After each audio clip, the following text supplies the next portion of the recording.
Good day everyone, I'm Sandra D. Italiano and I'm going to present to you my study which is making a safer country through disposing toxic waste properly. For the rationale and the problems posed by hazardous waste are beginning to be a priority concern of the new Philippine government. Possibly due to the increasing number of transnational companies like the semiconductor industry as well as the local firms which are generating waste considered hazardous to health and the environment.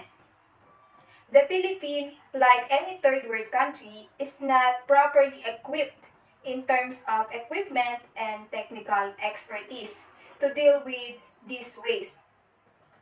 Although steps are being done to define the regulatory and enforcement responsibilities of various government agencies. The Environmental Management Bureau, a policy-making body of the Department of Environment and Natural Resources, is seeing that hazardous waste management is made an integral part of industrial planning process. In the case of new industrial projects, environmental impact assessments are used to balance economic growth with ecological protection.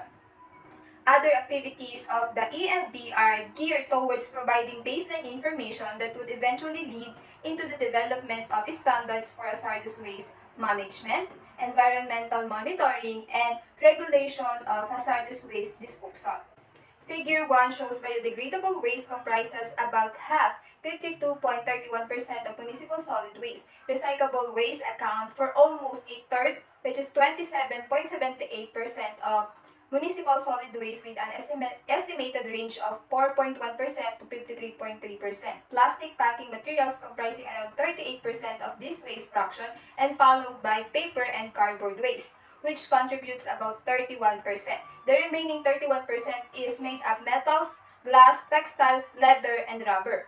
Finally, residuals have been found to make up 17.98% of generated municipal solid waste. 2017, the per capita municipal solid waste generation in ASEAN was 1.14 kilometer capita per day. With regards to the total annual MSW generation, Indonesia generates the highest quantity of municipal waste with 64 metric ton per year, followed by Thailand 26.7 MT per year, Vietnam 22 MT per year, Philippines 14.16 metric ton per year, Malaysia 12.84 metric ton per year, Singapore 7.5 MT per year, Myanmar 0.8 MT per year, and Laos generating the lowest quantity of municipal solid waste at 0.07 metric ton per year. Waste about or more than 50% is the highest fraction of municipal solid waste in all ASEAN countries except for Singapore where the organic waste accounts for only 10.5% of the total MSW. Other waste types such as plastic, papers, and metals are also common in municipal solid waste piles.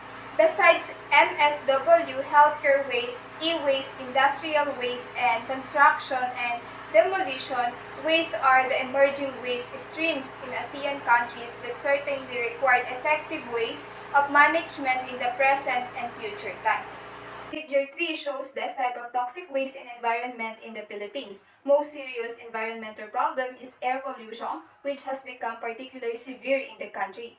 Based on the data, the country has an annual mean fine particulate matter level of 24 micrograms per cube meter. Plastic pollution, the second most serious environmental problem. Insufficient waste management system combined with a high reliance on the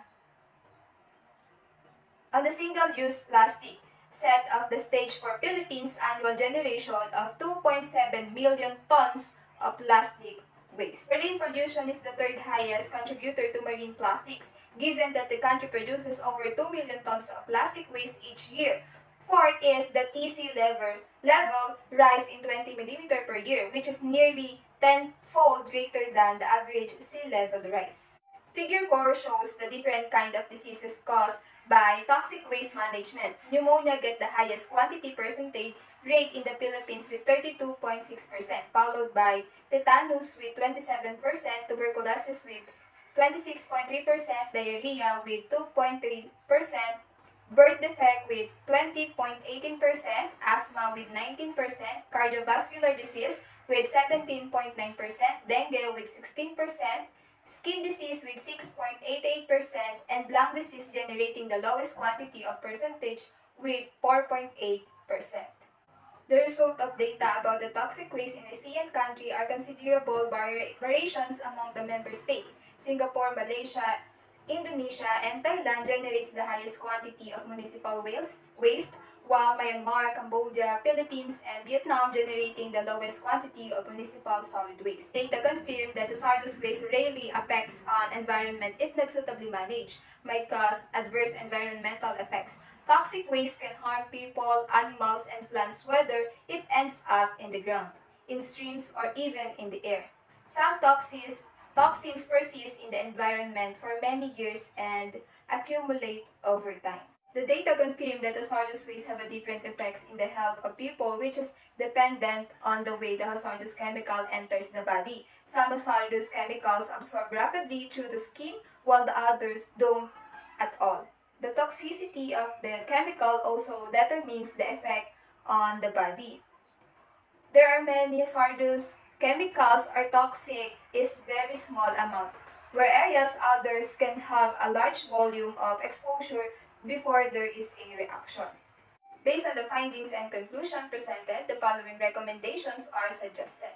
The researcher recommend to ban plastic bags in ASEAN country to prevent and minimize the toxic waste. People are encouraged to use paper bags or to carry cloth bag that can be used over the years. The researcher recommend to conduct program which is Greenpeace Philippines.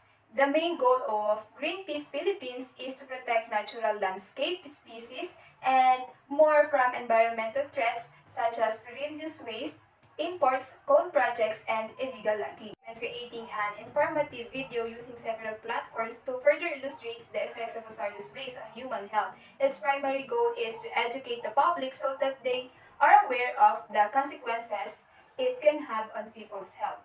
And always remember this, disposing toxic waste properly making us healthy and wealthy. And that's all. Thank you.